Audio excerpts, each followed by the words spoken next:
Hola, buen día chicos, soy el profe Corrado y bueno, voy a intentar de mandar una serie de videos que sean un poco explicativos de las actividades que fui mandando, así podemos ir trabajando en esta cuarentena que nos va tocando, que no sabemos cuánto tiempo va a ser, pero bueno, es importante que podamos ir avanzando y recordando algunas cosas. En el día de hoy lo que quería trabajar era el concepto de función, ¿sí? Una función, recordamos, que entran en juego dos variables.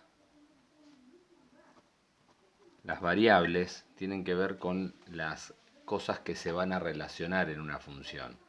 Por ejemplo, podemos relacionar el precio del dólar en función del tiempo, ¿sí? Cómo fue evolucionando a lo largo de los días el valor del dólar. Eso nos va a ir identificando. Por ejemplo, en un gráfico podemos tener los días y acá el precio en pesos, ¿sí?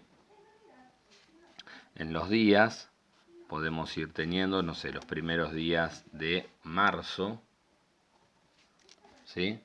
Y en el precio, no sé, podemos tener valores entre 63, esto lo vamos a cortar porque acá está el 0 y en realidad vamos a arrancar acá, ¿sí? Entonces 63, 64, 65 y 66 pesos, ¿no? Entonces podemos ir determinando cómo fue la evolución en relación a los días que fueron surgiendo. Entonces, no sé, el primer día de marzo el valor del dólar estaba alrededor de 64 pesos, ¿sí? Al segundo día de marzo fue de 64,50. En el tercer día bajó y estaba a 63,50. En el cuarto día fue de 65 pesos. Entonces vamos unificando los valores. Ustedes con una hoja cuadriculada les va a quedar mejor, ¿sí?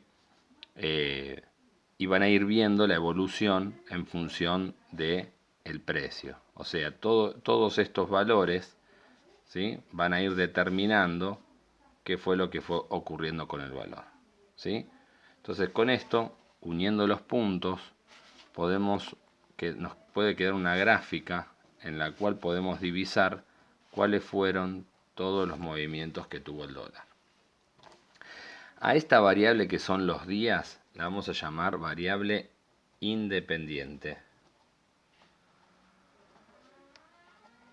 Y a esta variable la vamos a llamar dependiente. ¿Por qué independiente y dependiente? Porque una depende de la otra. El valor del dólar va a depender del valor, mejor dicho, de los días que fueron pasando a lo largo del mes de marzo, ¿sí? Habrá que ver qué situaciones económicas se fueron dando en cada día que determinaron que el valor suba o baje, ¿sí?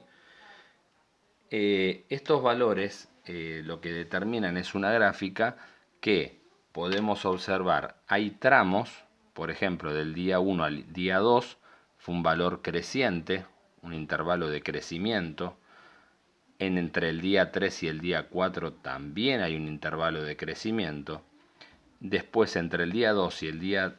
eso fue el 3 y el 4. Entre el día 2 y el día 3 hubo decrecimiento. Entre el 4 y el 5, decrecimiento. Y entre el 5 y el 6 se mantuvo constante, ¿sí?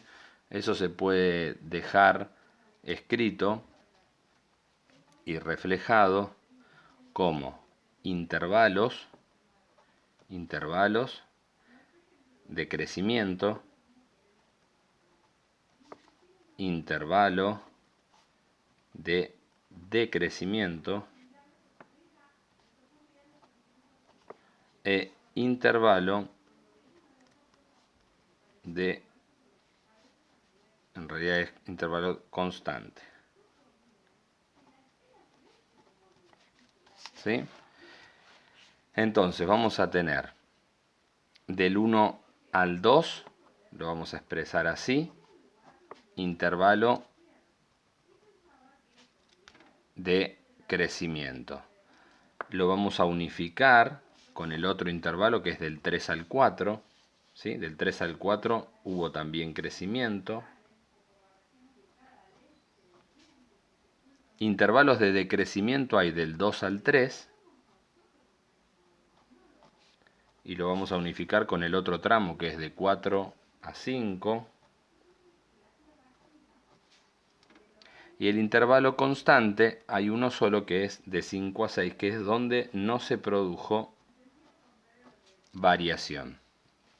Bueno, eso es en primer lugar un poquito para recordar el tema de variable independiente, variable dependiente. Siempre la variable independiente se va a representar en el esquema sobre el eje horizontal y la variable dependiente sobre el eje vertical.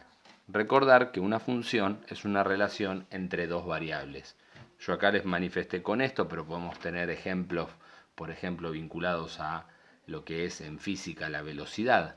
¿Sí? Que la velocidad, por ejemplo, cuando uno dice máxima 60 kilómetros por hora, ¿sí? Es, la velocidad en sí sola no existe, sino que existe como relación entre distancia y tiempo. ¿Qué quiere decir velocidad de 60 kilómetros por hora? Que durante una hora, trasladándose a un movimiento constante, el objeto, sea una bicicleta, un auto, un tren, lo que sea, va a recorrer una distancia de 60 kilómetros. ¿Sí? Lo mismo para 130 kilómetros, será que en una hora va a recorrer una distancia de 130 kilómetros. ¿Sí? Ahí vamos a tener otros ejemplos y así podemos enumerar muchas situaciones en las cuales entran en juego este tipo de variables que podemos observar en el recorrido, que hay partes que irán en crecimiento, parte en decrecimiento y en lugares constantes. Bueno, esa es la primera parte para ir entrando en el tema. Muchas gracias.